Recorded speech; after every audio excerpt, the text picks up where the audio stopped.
राम को आजा रे निंदिया आजा। शगन मगन मेरे राम को आजा रे निंदिया आजा। शगन मगन मेरे राम को आजा रे निंदिया आजा। शगन मगन मेरे राम को आजा रे निंदिया आजा। आजा निंदिया आजा निंदिया आजा निंदिया आजा निंदिया। चंचल मोहन मेरे राम को आजा रे निंदिया आजा। चंचल मोहक मेरे राम को आजा रे निंदिया आजा।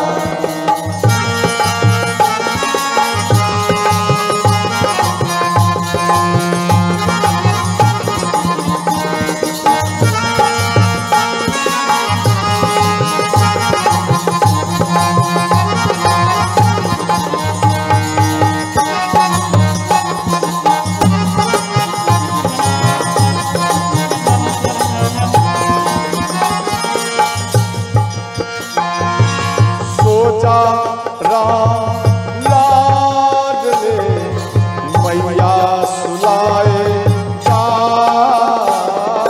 सोचा राम लाडले मैया सुलाने आजा। कैसे सुला लाल को हीरे से लोरी गा। कैसे सुलाऊं लाल को हीरे लोरी गाए। शगन मगन मेरे राम को आजा रे निंदिया आजा। शगन मगन मेरे राम को आजा रे निंदिया आजा।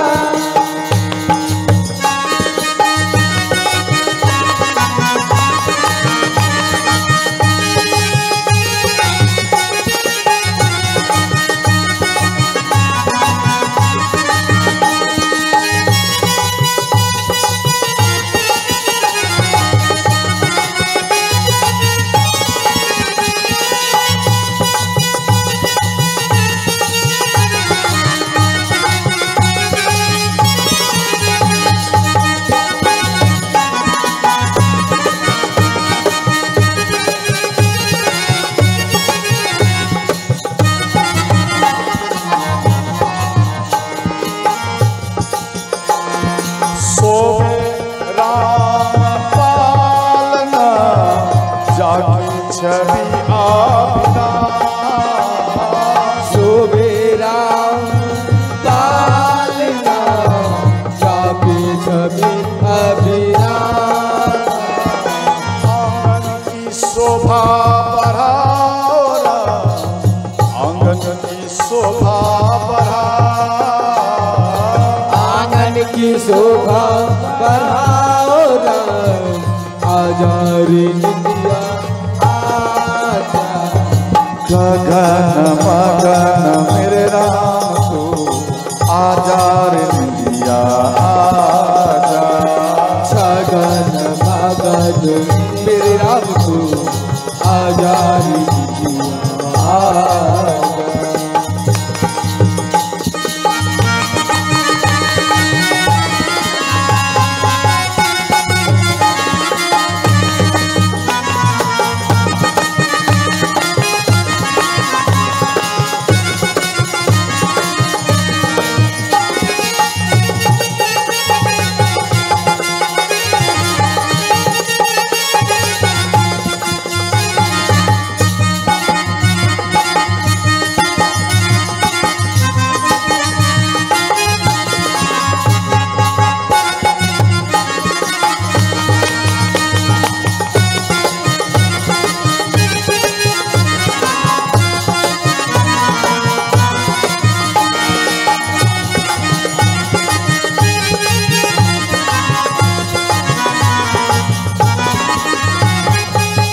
मन में अति प्रसन्नता मंगल ही कर जो।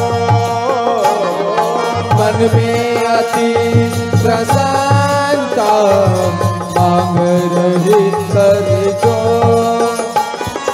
रामदास विद्यापन जियो लाल अनमोल। रामदास विधि आपने जिए लाल अनमोल। छगन मगन मेरे राम को आजार दिया। छगन मगन मेरे राम को आजार दिया। चंचल मोहक मेरे राम को आजार दिया। चंचल मोहक मेरे राम को आजार दिया। आजार दिया।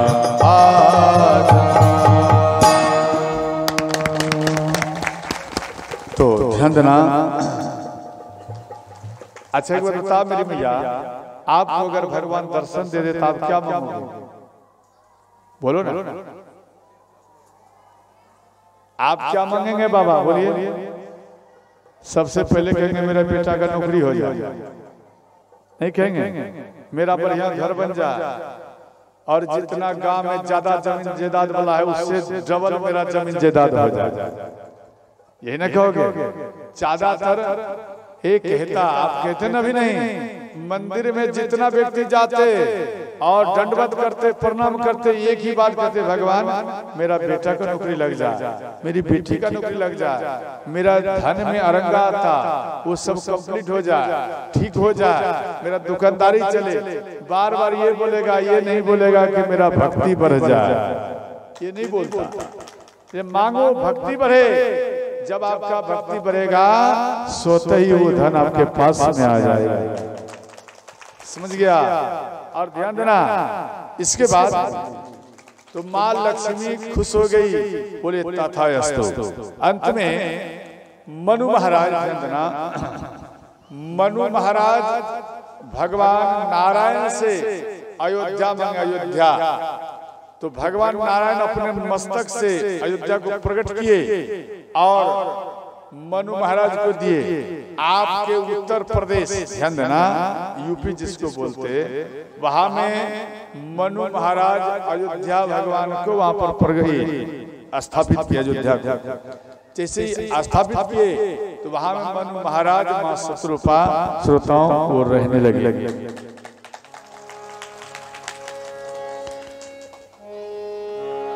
स्वयं भूमन अरु सतरूपा जिनते नर सृष्टि अनुपा। सिया राम जय जय राम। राम सिया राम जय जय राम। मंगल भवनय ओ मंगल हरि उमा सहित जपत त्रिपुरारी। सिया राम जय जय राम। राम सिया राम जय जय राम। हर हर महादेव।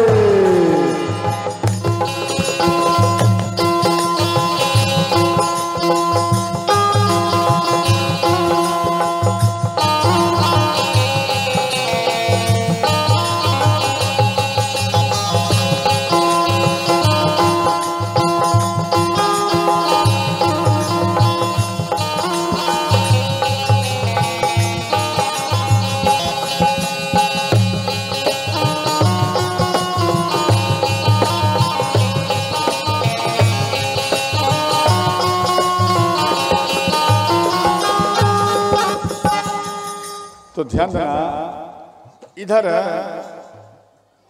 देखो ऐसे तो कश्यप आदित्य भी तपस्या किए, उनके तपस्या में प्रसन्न होकर भगवान एक बार उनके वरदान उनको दिए तो फिर भगवान आए। और ये कल्प की बात है, इस कल्प में कश्यप आदित्य यंदना और उस कल्प में मनु शत्रुपा, ये जैसे जैसे आए हैं भगवान जितना बार प्रकट हुए हैं उतना बार मनु महाराज, माँ शत्रुपा, कश्यप आदित्य ये सब बार बार प्रकट हुए, बार बार तपस्या किए और उनको वरदान देकर भगवान बार बार पृथ्वी पर अवतरित हुए। एक बार नहीं, कल्प कल्प प्रति प्रभु अवतरे, चारु चरित नाना विधि करे। समझ गए? इसके बाद वृंदा और जलंधर की भी कथा है।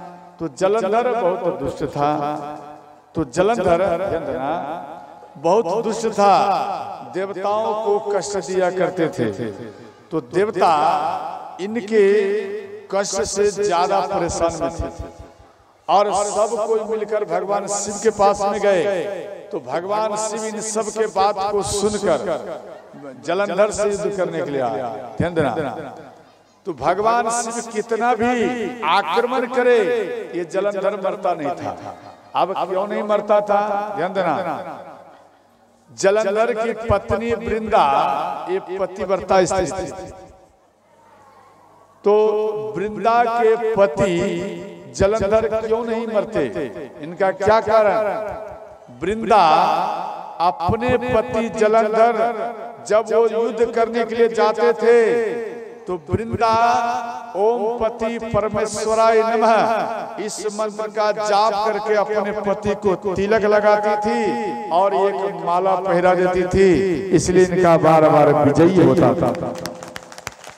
अब ध्यान देना, आप भी मानो आपके पति अगर घर से कहीं जा रहे हैं तो ध्यान देना, अपने पति को मानो आपका पति कहीं जा रहा है तो आप अपने पति को पहले तिलक लगा, ओम पति परमेश्वराय नमः इस मंत्र का जाप कर लगाइए। आप माला नहीं पहनेंगे, आपको शर्म लगेगा तो कोई बात नहीं, आप मात्र में तिलक लगा दो तो आपका पति का शरीर ही कवच बन जाएगा। कोई भी घटना घटने वाला है वो घटना से बाल बाल आपके पति बचकर घर में आ जाएगा। बात समझ गए? इसे शांति दोगे तो बात कुछ कुछ बोलूंगा, वरना नहीं बोलूंगा। इसके बाद और ठीक यही करते थे वृंदा और जलंधर इतना दुष्ट युद्ध करे भगवान शिव से, भगवान शिव भी हार गए। अब दिमाग लगा, पत्नी का तिलक लगाया हुआ मंत्र के साथ और पत्नी माला पहरा दिए, भगवान भी पीछे हट गए, भगवान स्वयं हार गए। अब सोच पतिव्रता स्त्री में कितना पावर है, पावर है या नहीं है? ऐसा नहीं आप बृहस्पति पूजा करो तब आप पतिव्रता स्त्री होंगी, ऐसा बात नहीं। आप केवल बृहस्पति के दिन में कपड़ा में जो सर्फ डालते, साबुन डालते शरीर में, ये सब में वर्जित करिए। भोजन में ध्यान देना, भोजन में परिवर्तन रखिए तो भी आपका बृहस्पति पूजा स्वीकार हो जाएगा। समझ गए? ऐसा नहीं भूखे रहो और उसके बाद ही ये पूजा सफल माना जाए, ऐसा नहीं। आप मन को रखिए पूजा में तो भी आपका विजयी होगा। तो यहाँ भगवान शिव नारायण भगवान के पास में गए, भगवान हम बार बार इनको मारती मरता नहीं। देखो भगवान शिव सिर काट देते थे, जलंधर का सिर कट गया, सब कोई जकड़ा लगाए मर गया और वृंदा के प्रभाव से वो सिर पुनः एक नया प्रकट हो जाता, मरते नहीं थे, फिर जीवित हो जाते थे। जलंधर में वो पावर नहीं जितना पावर उनकी पत्नी में थे श्रोता। अब यहाँ ध्यान देना, देखो हर पुरुष को, हर माता को मस्तक में तिलक रहना चाहिए। कभी भी अपने मस्तक को खाली रखना नहीं चाहिए, हरदम रखो, 24 घंटा रखिए, तिलक पहन कर रहो। और खाली रखना नहीं चाहिए। आप जब तक आपके मस्तक में तिलक है तब तक आपके ऊपर कितना भी आफत आएगा वो आफत आपको कुछ बिगाड़ नहीं पाएगा और आपके मस्तक ललाट हरदम चमकते ही रहेगा। और भगवान नारायण के पास में भगवान शिव आए, बोले भगवान हम इन जलंधर को बार बार मारते मरता नहीं, तो बोले आप अब जाइए युद्ध करने, हम इधर कुछ करते हैं। तो भगवान शिव इधर आए युद्ध करने के लिए और उधर वृंदा ध्यान देना अपने पति को ललाट में श्रृंगार किए और इसके बाद एक माला पहराए, ओम पति परमेश्वराय कहकर जाप कर उनके ऊपर थोड़ा फूल वृष्टि किए और इधर ये जलंधर चला गया युद्ध करने के लिए। अब जब ये युद्ध करने के लिए गए इधर नारायण भगवान ये जलंधर बनकर आए, जलंधर का रूप धारण करके आए वृंदा के पास।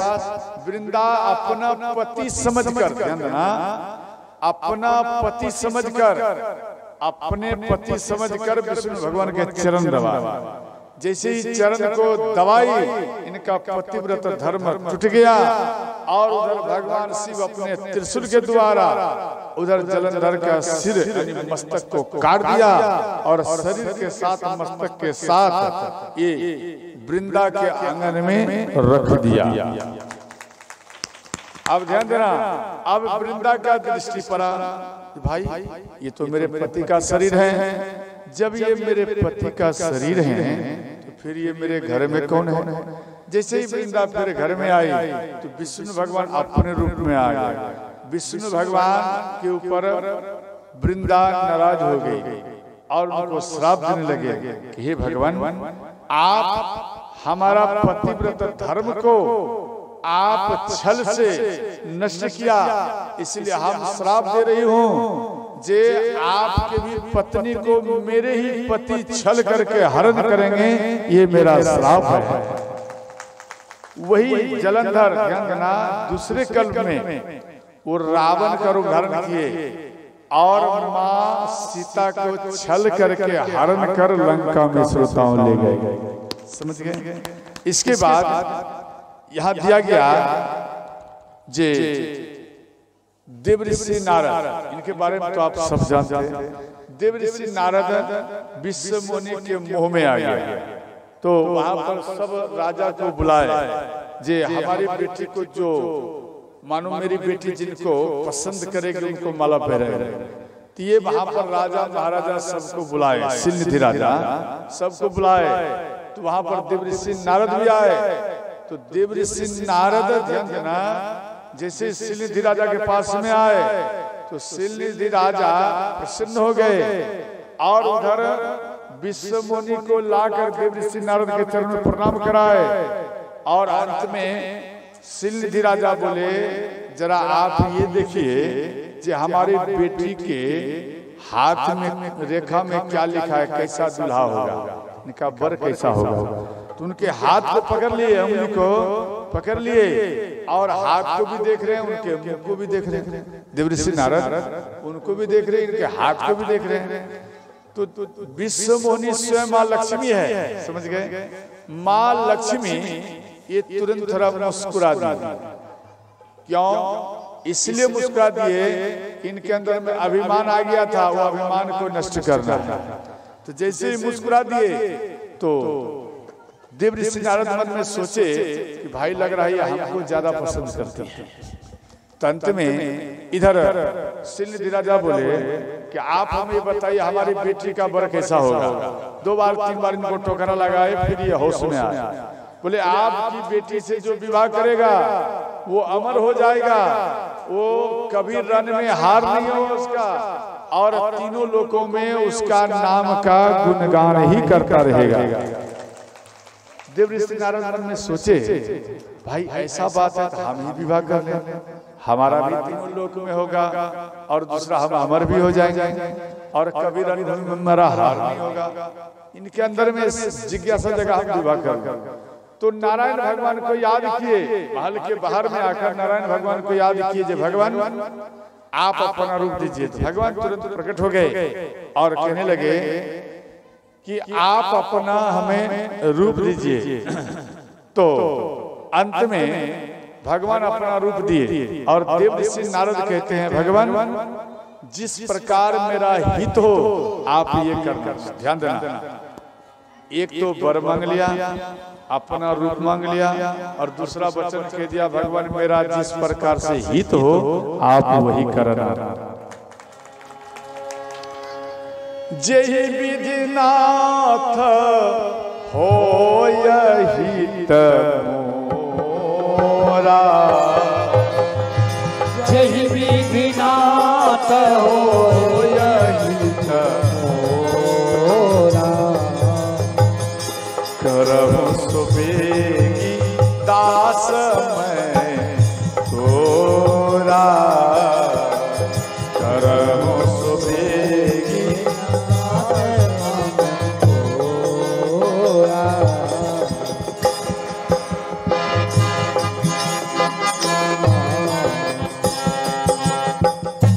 ध्यान देना, इधर ये बात कहकर के ऋषि नारद सभा में आ गए और प्रथम चरण में बैठ गए। प्रथम चरण में जैसे विश्व मुनि महल से निकलेगी और प्रथम चरण में मेरा नंबर आएगा तो हमको बढ़ेगी और इनको कष्ट नहीं होगा, इधर उधर जाने की जरूरत नहीं, एक बार में कंप्लीट हो जाएगा। तो विश्व मुनि जैसे ही आई तो सबसे पहले खड़े हो गए, आप हमको बढ़ो। तो विश्व मुनि थोड़ा सा भी नहीं देखे और वो घूम गई आगे। तो वो कुर्सी उठा कर, ध्यान देना, वो चेयर कुर्सी उस सिंहासन को उठा लिए और देवऋषि नारद प्रथम चरण में फिर आ गए। इस प्रकार से विश्व मुनि घूमते गई और देवऋषि नारद कुर्सियां लेकर वो दौड़ते रहे और अंत में काफी टाइम हो गया इनका कुर्सी लेकर दौड़ना। अब इनके अंदर में एक बात ये आ गया, भाई हमको क्यों नहीं पसंद कर रहे हैं। तो भगवान शिव के दो गण थे, इनको देखकर हंस दिए, बोले कम से कम अपना मुख तो देखा करो दर्पण में जाकर, फिर इन सभा में आना चाहिए आप। तो उनको श्राप दिए, तू राक्षस प्रवृत्ति की तरह हमको ये आघात पहुंचा रहा है, जा तू राक्षस ही राक्षस हो जा। तो वो राक्षस ध्यान देना रावण और कुंभकर्ण हुए और इतने में भगवान नारायण आए। विश्व मुनि नारायण भगवान को जैसे ही देखे और उनमें जाकर उनको माला पहनाए और भगवान नारायण उनको लेकर गए। अब इधर देवऋषि नारद को क्रोध आया और जाकर कुआं में अपने मुख को देखे। जैसे जल है, जल आप कुआं में जाएंगे, जल में अपना मुख को देखेंगे तो दर्पण के समान दिखाई देगा, उसी प्रकार से वहां पर देखे। तो यहाँ पूरा बंदर का रूप है, ध्यान देना। इनके अंदर में क्रोध जागा, अगर नारायण भगवान आ जाए तो बिना श्राप दिए नहीं छोड़ूंगा। इतना इनका आंख लाल हो गया, क्रोध आ गया। तो भगवान नारायण तुरंत वो लक्ष्मी माता के साथ में उसी टाइम में वो प्रकट हो गए। और जैसे ही विश्व मुनि को देखे, नारायण भगवान को देखे, इनको और क्रोध आ गया, इतना क्रोध आ गया और कहने लगे भगवान अगर आप ही को स्वयंवर में आना था तो आप अपना रूप हमको क्यों दिए, और आप रूप भी दिए तो आप अपना रूप दिए परंतु बंदर का रूप दे दिए, वो भी बूढ़ा बंदर का। ऐसा आप क्यों किए? तो भगवान नारायण बोले हे देवऋषि नारद, आप हमको स्वयं बोले थे कि हे हरि आप अपना रूप दीजिए। तो हे हरि, हरि मतलब बंदर भी होता है, इसलिए हम आपको बंदर का ही रूप धारण कर दिए। इसमें मेरा क्या दोष? देवऋषि नारद को फिर भी क्रोध आया, बोले जिस प्रकार से हम स्त्री के वियोग में बार बार रोता हूँ, हे नाथ हम आपको श्राप दे रहा हूँ जे आप भी स्त्री के वियोग में बार बार भटकोगे, रोगे, ये मेरा श्राप है। इस प्रकार का श्राप दिए। तो जैसे ही श्राप दिए तो भगवान अपने माया को हटा दिया। भगवान हाथ जोड़कर श्राप ले लिए और माया को जैसे हटाए तो देवऋषि नारद होश में आ गए और देखे भाई सिंह राजा भी नहीं है, नगर कहाँ गायब हो गया। तो अंत में देवर्षि नारद कहने लगे भगवान मृषा हो मम श्राप कृपा ईसा हो मम श्राप कृपा।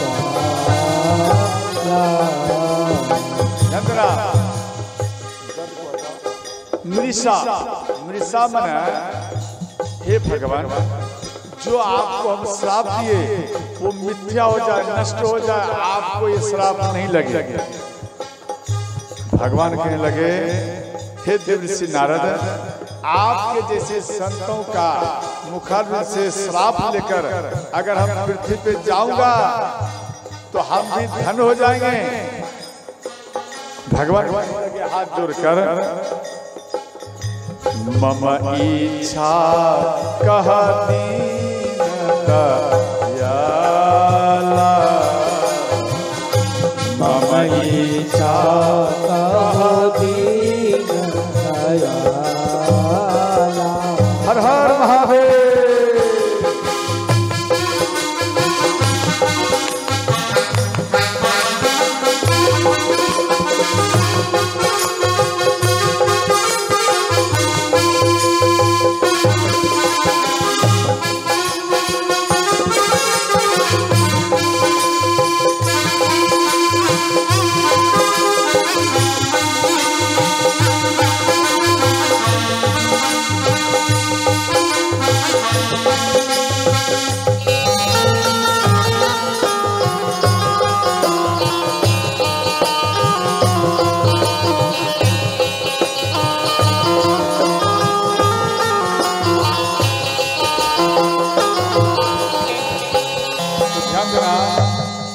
तो ये हुआ दूसरा कल्प और ये तीसरा कल्प हुआ। देवर्षि नारद के मुंह में आया और ये श्राप दिए तो भगवान को अवतार लेना पड़ा। और चौथा कल्प में है जो सत्यकेतु के दो बेटा थे, एक का नाम था प्रतापभानु और दूसरा का नाम था अरिमर्दन। और ये प्रतापभानु राजा पूरा पृथ्वी पे इनका साम्राज्य फैला हुआ था। तो प्रतापभानु राजा एक राज्य में आक्रमण किए तो वो वहां के राजा इनसे भयभीत होकर भाग गए और अंत में इनका ध्वजा वहां पर लहराया गया। और प्रतापभानु राजा ध्यान देना, प्रतापभानु राजा एक घोड़े पर सवार होकर के ये वन में गया शिकार करने के लिए। तो एक कालकेतु थे, कालकेतु ध्यान देना, वो ब्रहा का रूप धारण किए, वो तांत्रिक थे। वो ब्रहा का रूप धारण कर यानी माया भी जानते थे, ब्रहा का रूप धारण कर सामने में आए। प्रतापभानु राजा इनका पीछा किया और प्रतापभानु राजा इनका पीछा किया और कभी बाण को छोड़ दे तो गायब हो जाए, अंत में कभी प्रकट हो जाए, कभी गायब हो जाए, कभी सामने में आ जाए, कभी गायब हो जाए। इस प्रकार से प्रतापभानु राजा भयंकर वन में आ गया। तो वहां पर एक आश्रम देखा, वहां पर एक साधु थे। वो साधु ध्यान देना, वो साधु के पास में आकर प्रतापभानु राजा प्रणाम किए और वो साधु बोले आप हमें बताइए आप कौन हैं? बोले हम ध्यान देना हम प्रतापभानु राजा के मंत्री धर्म रुचि है, ध्यान देना। तो वो बाबा बोले सावधान हे राजन, आप यहाँ पर झूठ बोल रहे हैं, आप अरिमर्दन नहीं है, आप धर्म रुचि आप नहीं है, प्रतापभानु राजा के मंत्री नहीं, स्वयं आप प्रतापभानु राजा ही हो। अब इनका पुल खुल गया। अब मन में सोचे भाई ये कैसे जान गए? बोले देखो जब से ये सृष्टि प्रकट हुआ है तब से ये जो शरीर देख रहे हो इसी प्रकार से हम भी प्रकट हुए हैं। हमारे शरीर में कभी परिवर्तन नहीं हुआ। वो कौन थे ध्यान देना, जो राजा भाग गए वही राजा साधु बन करके बैठे हुए बदला लेने के लिए, और काल के किसी मित्रता किए थे। और उसी बहाने में ये आ गया। और यहाँ कहते हैं ध्यान देना कि ये जो शरीर है मेरा एक तन है, यानी मेरे शरीर में परिवर्तन नहीं होता। हम जैसे हैं ठीक इसी प्रकार से हम तब से ही यहाँ पे बैठे हैं। मेरे शरीर में परिवर्तन नहीं हुआ और मेरा नाम है एक तन, यानी एक तन से ही इन पृथ्वी पे हम नाम हमारा एक तन भाई, सुने बोले पुनि सिरुना। एक तनु, तो ध्यान देना। प्रताप बनु राजा खुश हो गए और कहने लगे हे राजन, आपके राज्य में, ध्यान देना, आपके राज्य में सब तो आपके बस में है, परंतु एक ब्राह्मण आपके बस में नहीं है। और उसको अगर आपको बस में करना है तो आप उनको भंडारा पवाइए और उस भंडारा में हम उपस्थित रहेंगे और उसके बाद वो जो भंडारा पाएगा वो सब ब्राह्मण आपके बस में आ जाएगा। प्रताप बनु राजा खुश हो गए, बोले ठीक हम जाने के लिए तैयार हैं, ठीक है हम भोजन पवाएंगे। बोले आप आज से 3 दिन बाद में आप ऐसा भंडारा रखिए। तो प्रताप बनु राजा को बोले आप यहाँ सो जाइए, अपने तपस्या के बल से आपको घर तक छोड़ दूंगा। तो प्रताप बनु राजा सो गए और इधर एक तनु और काल के, ध्यान देना, जो माया जानते थे, तो काल केतु अपने माया के द्वारा इनके बेड पर सुला दिए, घोड़ा घोड़साल में बांध दिए। सुबह हुआ, सुबह में जैसे जगे तो अपने बेड पर देखे तो इनका और विश्वास बढ़ गया और अंत में सभी ब्राह्मणों को निमंत्रण दिया। सभी ब्राह्मण आए और सब कोई बैठे और इधर एक तनु और काल केतु ये दोनों वहां पर पहुंचे। प्रताप बनु राजा इनको पहचान गए और रसोई घर में, ध्यान देना, जहाँ भोजन बनाया जाता उन रसोई घर में ये दोनों प्रवेश हो गए और प्रताप बनु राजा को बोले आप जाइए और आप उधर ब्राह्मणों के ऊपर ध्यान करिए और पत्ता बांटिए, तब तक हम इधर भोजन को तैयार करता हूँ।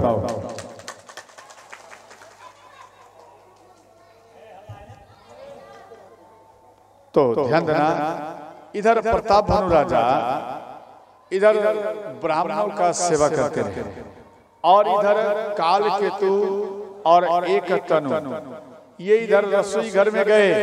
रसोई घर में जो काम करने वाला था उनको दोनों उन 2, 4, 10 जो भी थे उन सबको हाथ घुमाकर एक रूम में मुख को बंद करके उनको कमरे में बंद कर दिया और उन भोजन में, ध्यान देना, खग मृग का मांस मिला दिया गया।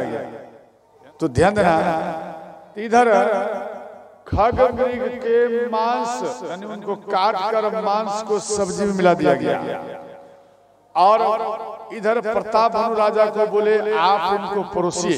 ध्यान देना, जैसे ही परोसने लगे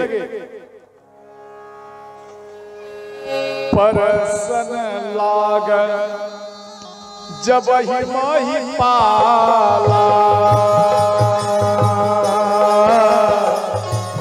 आई आकाश बानी तेही काला। सिया राम जय जय राम, सिया राम जय जय राम। परसन लागा जब परोस दिए, जब वहां परोस दिए तो परोसने के बाद में भोजन को उठाते ना हाथ में, जैसे ही हाथ में उठाए जो काल केतु था वो आकाशवाणी द्वारा सब ब्राह्मणों को संकेत कर रहे हैं, हे ब्राह्मणों भयो रसोई भूसुर मासु सब जऊ के मानी विश्वासु। सिया राम जय जय राम, सिया राम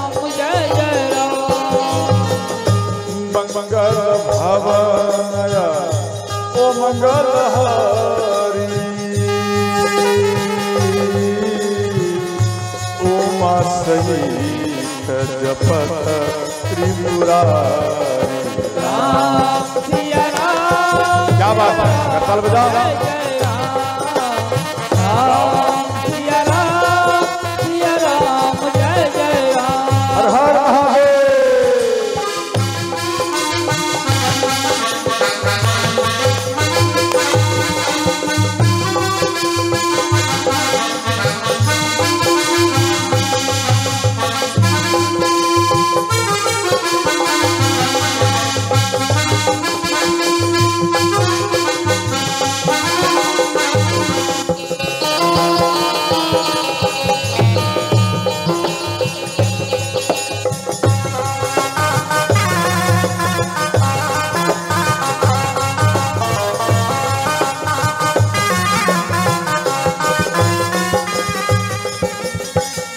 ध्यान देना, जैसे ही आकाशवाणी द्वारा संकेत किए तो तुरंत अपने हाथ में जो भोजन था वो रख दिए। अब देखो यहाँ क्या कर रहे हैं, ये कह रहे हैं कि इसमें हे ब्राह्मण, इसमें मांस मिलाया गया है, मांस। आप अगर इन भोजन को पाएंगे तो आपका धर्म सदा सदा के लिए ही नष्ट हो जाएगा। आप एक बार बताइए, किनको बोले? तो ब्राह्मण देवता को ही तो बोले। तो ब्राह्मण देवता अगर मांस मछली खाने वाले होते तो उनको खा जाते, लेकिन यहाँ क्या बोले, आपका धर्म नष्ट हो जाएगा। तो वो मन में सोचे, सच में अगर इसमें मांस मिलाया हुआ है तो मेरा धर्म नष्ट हो जाएगा, इसलिए अपने धर्म को नष्ट नहीं करूंगा, इससे अच्छा है भोजन को ही नहीं पाऊंगा और रख दी। आज के कुछ ब्राह्मण देवता में देखने वो क्या करते हैं, आप मांस बनाना, मछली बनाना, निमंत्रण देना, वो आपके पास में आएंगे और स्वागत के साथ में उनको, ध्यान देना, 3 क्वालिटी के ब्राह्मण होते हैं, समझे? ध्यान देकर समझना मेरी भैया, 3 क्वालिटी के ब्राह्मण होते और 3 प्रकार का आपके ऊपर आशीर्वाद मिलता है। ये आशीर्वाद क्या है और 3 प्रकार क्या है? उत्तम क्वालिटी के होते हैं, फर्स्ट क्वालिटी के ब्राह्मण वो होते जो वैष्णव धारण करते, समझ गए? चाहे शिव जी का भक्त बने या राम का भक्त बने या वो अपने गुरु का भक्त बने या वो ब्राह्मण देवता अपने माता पिता का ही भक्त बन जाए, लेकिन वो वैष्णव धारण करके बने तो वो उत्तम कोटि के हैं। अगर ऐसे ब्राह्मण आपको चलता फिरता में मिल जाए तो आप बिसरी माता के दरबार में मत जाइए, उन ब्राह्मण देवता के चरण में गिर जाइए तो भी आपका कल्याण है, कल्याण हो जाएगा और बिसरी माता भी खुश हो जाएगी, समझ गए? ऐसे ब्राह्मण मानो बिना वेद पाठ किए केवल आकर चरण रख देंगे तो आपका कल्याण ही कल्याण हो जाएगा। और ध्यान देना, ये चलता फिरता भगवान है। और दूसरा हुआ थर्ड क्वालिटी, ध्यान देना, ये सेकंड क्वालिटी, ये ना सेकंड, फर्स्ट सेकंड और थर्ड 3 ही होता है ना, ये बोलो हाँ या नहीं? 3 होता है ना, फर्स्ट सेकंड और थर्ड। तो सेकंड की बात कर रहा हूं। कुछ ब्राह्मण ऐसे होते जो वो कभी कभी मांस मछली को पाते, समझ गए? बाकी वो पूजा में ऐसे रहते, यानी वैष्णव के रूप में ही रहते, समझ गए? ये हुआ सेकंड क्वालिटी के ब्राह्मण, इनका पावर थोड़ा कम करेगा। और थर्ड क्वालिटी के वो ब्राह्मण है, ध्यान देना, जो कि बलि भी चढ़ाएगा और बलि चढ़ाने के बाद उन मांस को भी पाएगा, ध्यान देना, उन मांस को पाएगा और मांस, मदिरा, मछली इत्यादि सब का वो ग्रहण करेगा, तो पर भी वो पूजा करेगा। ये थर्ड क्वालिटी के ब्राह्मण होते हैं। इन ऐसे ब्राह्मण को आप 1000 बार प्रणाम करोगे तो थोड़ा सा आशीर्वाद मिलेगा, थोड़ा सा नाम मात्र। क्या नाम? क्या ब्राह्मण देवता को हम प्रणाम किए थे, ध्यान देना। ब्राह्मण देवता उसमें नहीं मिलना चाहिए, केवल ब्राह्मण रहना चाहिए, देवता नहीं होना चाहिए। देवता एक ही ब्राह्मण मिलेगा जो वैष्णव धर्म को पालन करके और वो पूजा पाठ करते, वही सच्चा ब्राह्मण देवता है। ब्राह्मण अर्थात देवता का पूजा मत करिए, आप उन ब्राह्मण का दर्शन कर लिए तो भी आपका कल्याण ही कल्याण होगा। समझ गए क्या बोलते हैं? जो कथा किए थे, सोनबरसा से आए, हाँ पहचान गए। सोनबरसा से कितने व्यक्ति आए? जरा हाथ उठाइए। अच्छा मात्र 2-3, चलो ठीक, इनके लिए जरा जोरदार करताल बजाइए। आप सोचो, आप ये जो माँ भगवती का दरबार है, इनके अगल बगल में देवका गांव है या सोनबरसा से भी आगे गांव है? बताओ। देवका जो है, ये जो गांव है देवका, बिसरी माता से सोनबरसा से भी दूर है क्या? क्या देवका बिसरी माता इनके बीच में है? बोलना है या नहीं? बीच में है तो अगल बगल व्यक्तियों को ये मालूम नहीं है राम कथा हो रहा है, उनको समय नहीं मिल पा रहा ना वो आ रहा है। अब देखो सोनबरसा से व्यक्ति दुकानदारी छोड़कर, घर छोड़कर आपके दरबार में आ गया कथा सोच। इसको ये कहा जाता, ध्यान देना, जिस व्यक्ति के अंदर में ऐसा भाव हो, ध्यान रखना, उसके अंदर में सरलपन होता है। ध्यान देना, सरल का अर्थ है 100 से सीता, र से राम, ल से लक्ष्मण, ये तीनों मूर्ति सदा उसके हृदय में वास करते हैं। समझ गए? वही व्यक्ति दूर में भी रहकर वो यहाँ में आते थे और कथा सुनकर जाते। कल भी आए थे ते गछिया या नो गछिया, ऐसे कुछ है, तो ते गाछ, तीन गाछ, वहां से भी आए थे, सोनबरसा से भी आए थे कल, तो वो सब भी आए, कथा सुने और फिर गए। ध्यान देना, थोड़ा उल्टा पुल्टा हो जाए, आप अपना भाषा में शुद्ध कर समझ लेना। समझ गए? नाराज मत होना, समझे? माता आप नाराज हो जाएंगे तो फिर हम कथा कैसे करेंगे? तो ध्यान देना। इसके बाद ध्यान देना, तो ब्राह्मण का कर्तव्य है, ब्राह्मण पूजा पाठ आप कराते और वो सक्सेस नहीं होता। क्यों नहीं होता? आप सत्यनारायण का पूजा कराइए और आपके घर में शांति नहीं हुआ तो पूजा करने से क्या लाभ?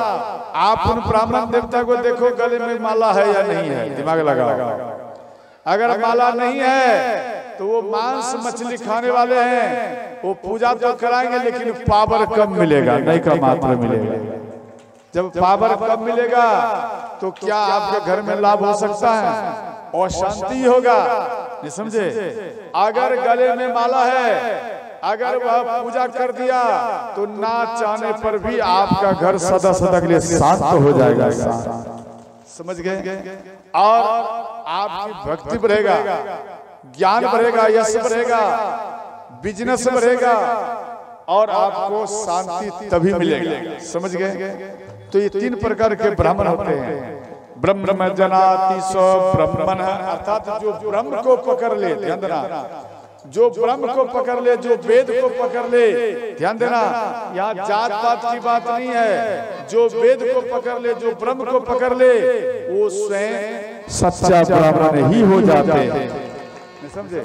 किसी भी जात में रहो, आप गुरु महाराज के पास में जाकर माला लिया, कंठी लिया, मंत्र लिया और वेद को हाथ में ले लिया, ध्यान देना, और आप सच्चा ब्राह्मण हो गया।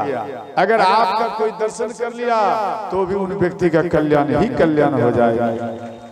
अर्थात जात से ब्रह्म नहीं होता। जन्मना जायते शूद्र कर्मना द्विज उच्यते। इसका अर्थ क्या है? जन्मना जायते शूद्र अर्थात जो जन्म लेते हैं वो सब शूद्र के ही समान है, और कर्मना द्विज उच्यते अर्थात आप जिस प्रकार का कर्म करेंगे उस प्रकार का ही आप ब्राह्मण बनेंगे।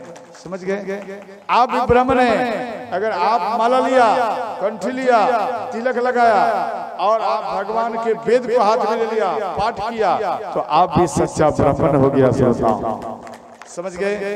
तो ध्यान देना, आप मन में मत सोचना जे बाबा हमारा विरोध कर रहा है, हम आपका विरोध नहीं कर रहा हूं, आपको सावधान कर रहा हूं, हम आपको सावधान कर रहा हूं जे आप सावधान रहिए। और आपके अंदर में जो पावर है, ब्राह्मण देवताओं स्पष्ट कह रहा हूं, आपके अंदर में जो पावर है, आप अपने पावर को जगाइए और आप अपने आप में आकर के अपने स्टेप को बढ़ाइए, अपने पावर में आइए।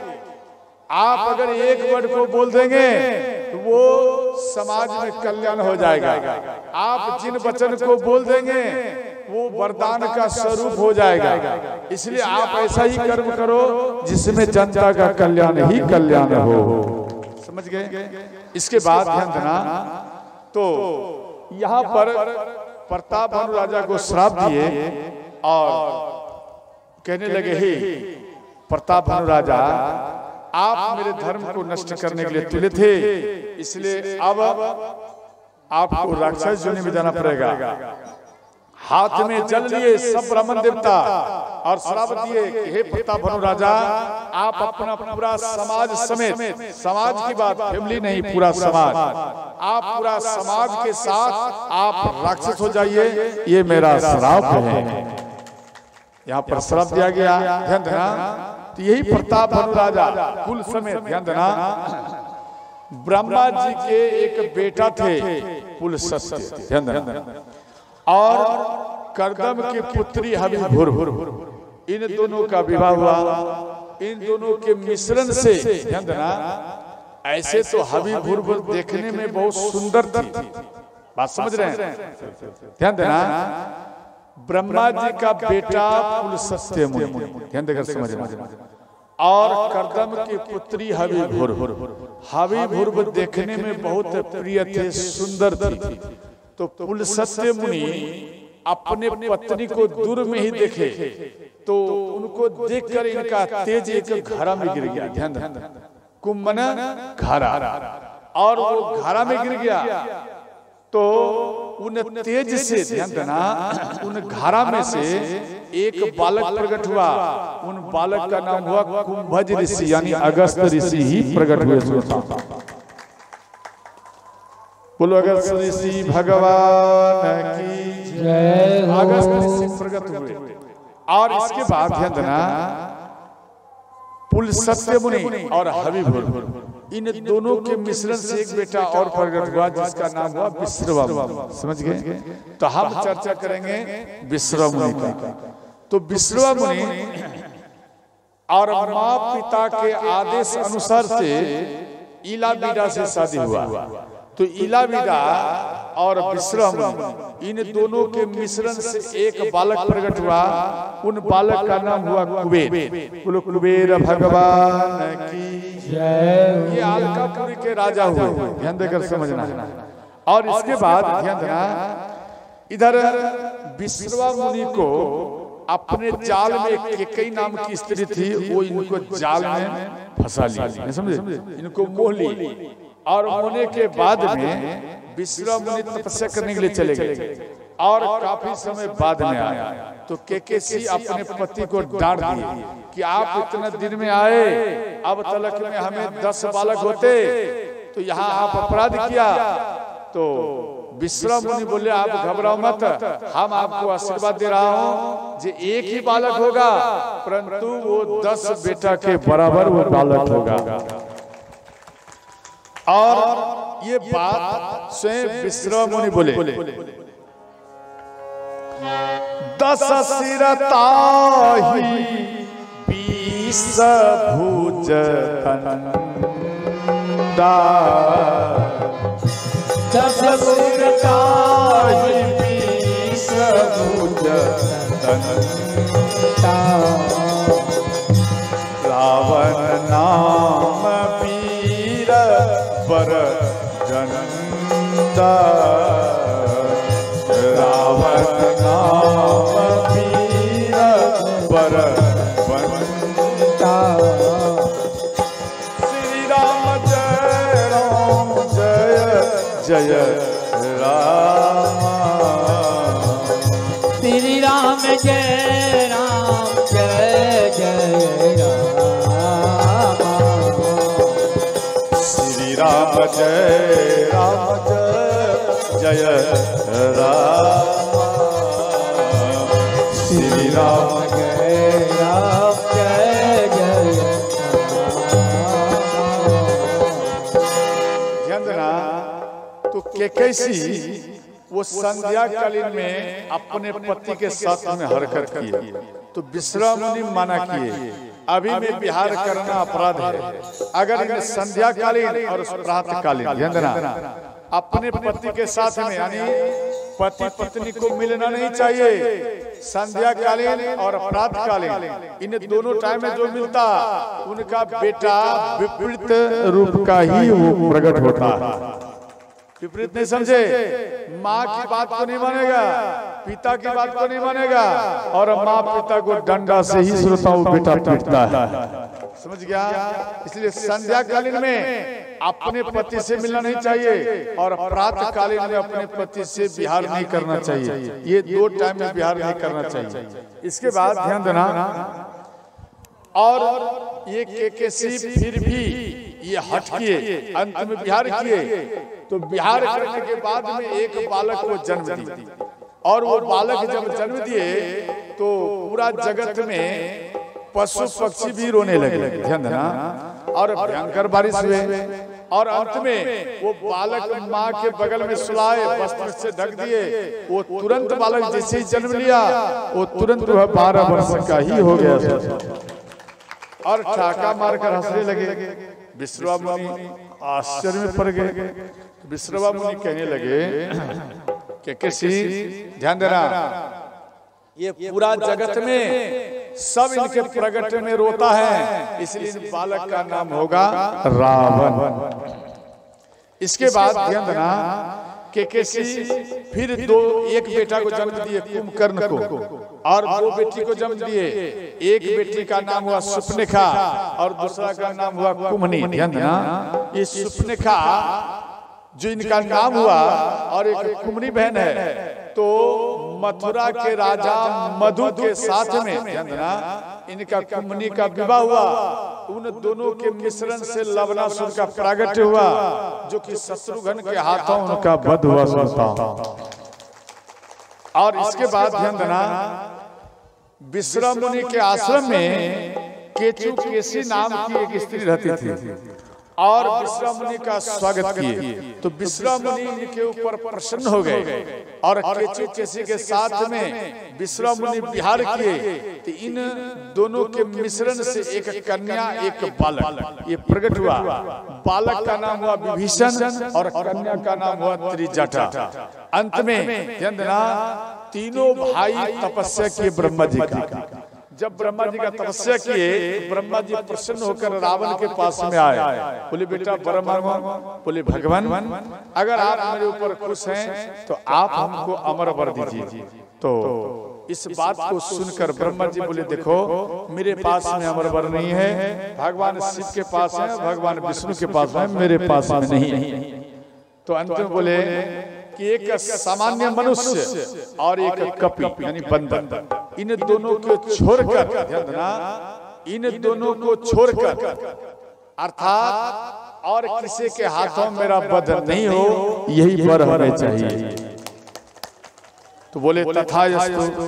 इसके बाद कुंभकर्ण के पास में आए। तो रावण और कुंभकर्ण मन में विचार किए थे कि भैया आप इंद्रासन मांगना, इंद्रासन 6 वर्ष के लिए और 1 दिन के लिए पृथ्वी पाना और जीव जंतु को खाकर फिर आप इंद्रलोक में चले जाना। ये रावण और कुंभकर्ण में विचार हुआ। तो कुंभकर्ण के पास में श्री ब्रह्मा जी आए और ब्रह्मा जी बोले कि वर मांगो पुत्र। तो बोले भगवान मेरे ऊपर खुश हैं। इतने में ब्रह्मा जी समझ गए क्या मांगना चाहते। तो माँ सरस्वती को याद किए, माँ सरस्वती इनके जीवा में बैठ गए। और जैसे व्यक्ति तोतली नहीं होता, तोतला के बोलने का कुछ निकल गया कुछ। यहाँ कुंभकर्ण बोले भगवान मेरे ऊपर अगर खुश हैं तो आप हमें 6 महीना के लिए इंद्रासन बोलना था तो हो गया निद्रासन, थोड़ा सा फर्क हुआ ना। हे भगवान 6 महीना के लिए हमारा हम निद्रासन में आ जाए और 1 दिन के लिए केवल मैं जगूं। ब्रह्मा जी बोले तथास्तु, और तुरंत तथास्तु बोले। मां सरस्वती जैसे ही जीवा से निकल गई तो कुंभकर्ण होश में आए, बोले भगवान हम उल्टा पुल्टा आशीर्वाद ले लिए, इसलिए एक बार और मौका दे दीजिए। बोले अब नहीं, आराम से सो जाओ। तो कुंभकर्ण उसी पर्वत पर सो गया। समझ गए? मांगना था इंद्रासन, हो गया निद्रासन। थोड़ा फिसल गया जीवा, काम बन गया भगवान का। अगर ये जीवित रहता, एक भी पशु पक्षी जीवित नहीं रहते, सबको ये खा जाता, मनुष्य को भी खा जाता। इसलिए इनको भगवान पहले इनको सुला दिए, सो जा बेटा। तो ध्यान देना। इसके बाद श्री विभीषण जी के पास में आए, बोले बेटा वर मांगो। विभीषण जी बोले भगवान आप मेरे ऊपर खुश हैं, तो आप एक काम करिए, भगवान नारायण के चरण का हमें केवल भक्ति दीजिए और हमें कुछ नहीं चाहिए। अच्छा एक बार बता मेरी मैया, आपको अगर भगवान दर्शन दे देता आप क्या मांगोगे? बोलो ना, आप क्या मांगेंगे बाबा? बोलिए। सबसे पहले कहेंगे मेरा बेटा का नौकरी हो जाए। नहीं कहेंगे मेरा बढ़िया घर बन जाए, और जितना गांव में ज्यादा जमीन जायदाद वाला है उससे डबल मेरा जमीन जायदाद हो जाए। यही ना कहोगे? ज्यादातर एक कहता, आप कहते ना भी नहीं, मंदिर में जितना व्यक्ति जाते और दंडवत करते, प्रणाम करते, एक ही बात कहते, भगवान मेरा बेटा का नौकरी लग जाए, मेरी बेटी का नौकरी लग जाए, मेरा धन में अरंगा था वो सब कंप्लीट हो जाए, ठीक हो जाए, मेरा दुकानदारी चले। बार बार ये बोलेगा, ये नहीं बोलेगा कि मेरा भक्ति बढ़ जाए, ये नहीं बोलता। ये मांगो भक्ति बढ़े। जब आपका भक्ति बढ़ेगा, सोते ही वो धन आपके पास में आ जाएगा। समझ गया?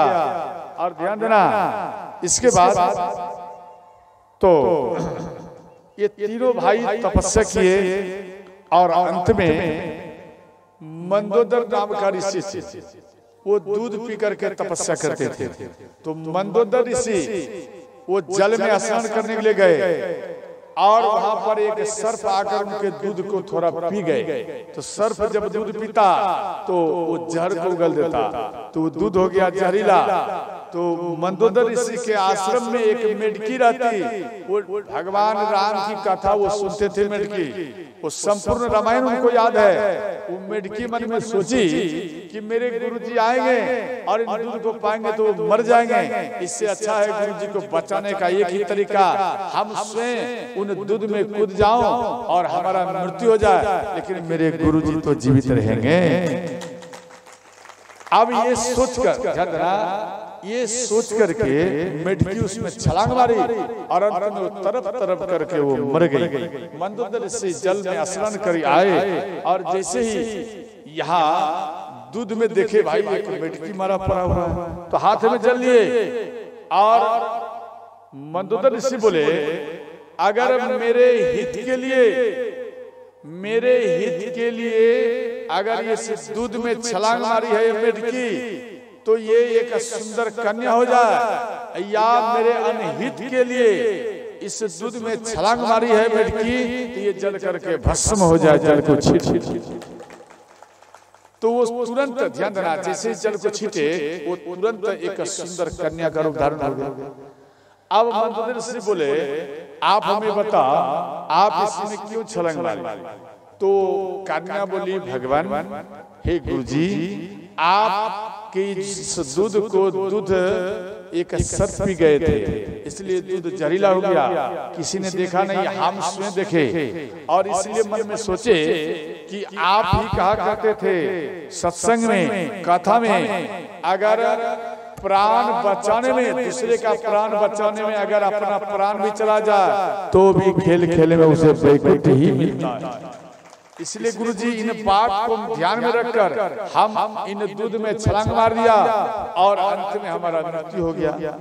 तो मंदोदर ऋषि उन कन्या को अपना बेटी बनाकर रखने लगे। बेटी आप आ जाओ, आज से तेरा नाम होगा मंदोदरी। बोलो मंदोदरी माता की जय हो। यहाँ मंदोदरी माता इनका नाम पड़ा। तो